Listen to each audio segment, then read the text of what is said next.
पुस्तक है पिता के पत्र, अध्याय 27। मैंने अरसे से तुम्हें कोई खत नहीं लिखा।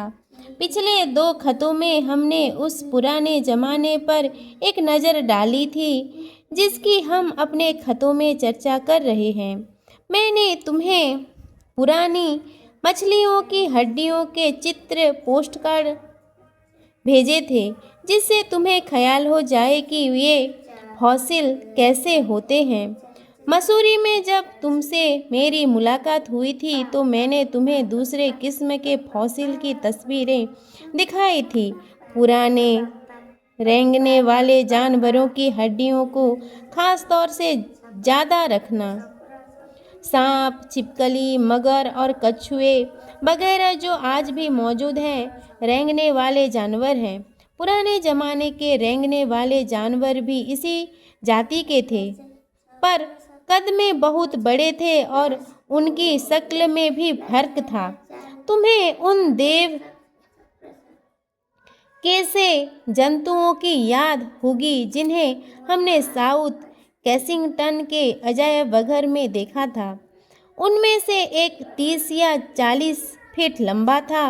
एक किस्म का मेंढक भी था जो आदमी से बड़ा था और एक कछुआ भी उतना ही बड़ा था। उस जमाने में बड़े भारी भारी चमगादड़ उड़ा करते थे और एक जानवर जिसे इगुआनोडॉन कहते हैं, खड़ा होने पर वह एक छोटे से पेड़ के बराबर होता था। तुमने खान से निकले हुए पौधे भी पत्थर की सूरत में देखे थे। चट्टानों में फर्न और पत्तियों और ताड़ों के खूबसूरत निशान थे। रेंगने वाले जानवरों के पैदा होने के बहुत दिन बाद वे जानवर पैदा हुए जो अपने बच्चों को दूध पिलाते हैं। ज़्यादातर जानवर जिन्हें हम देखते हैं और हम लोग भी इसी जाति में हैं। पुराने ज़माने में दूध पिलाने वाले जानवर हमारे आजकल के बाज़ जानवरों से बहुत मिलते थे।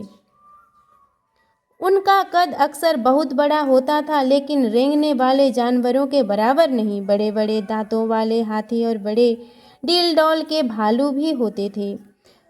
तुमने आदमी की हड्डियां भी देखी थी। इन हड्डियों और खोपड़ियों के देखने में भला क्या मज़ा आता। इससे ज़्यादा दिलचस्प वे चकमक के औजार थे जिन्हें शुरू जमाने के लोग काम में लाते थे। मैंने तुम्हें मिस्र के मकबरों और ममियों की तस्वीरें भी दिखाई थी। तुम्हें याद होगा, इनमें से बाज बहुत खूबसूरत थी। लड़की की ताबूतों पर लोगों की बड़ी बड़ी कहानियाँ लिखी हुई थी। थिब्स के मिस्री मकबरों की दीवारों की तस्वीरें बहुत सी खूबसूरत थी। तुमने मिस्र के थिब्स नामी शहर में महलों और नदियों के खंडहरों के तस्वीरें देखी थी। कितनी बड़ी बड़ी इमारतें और कितने भरी भरी खंबे थे, भारी भारी खंबे थे।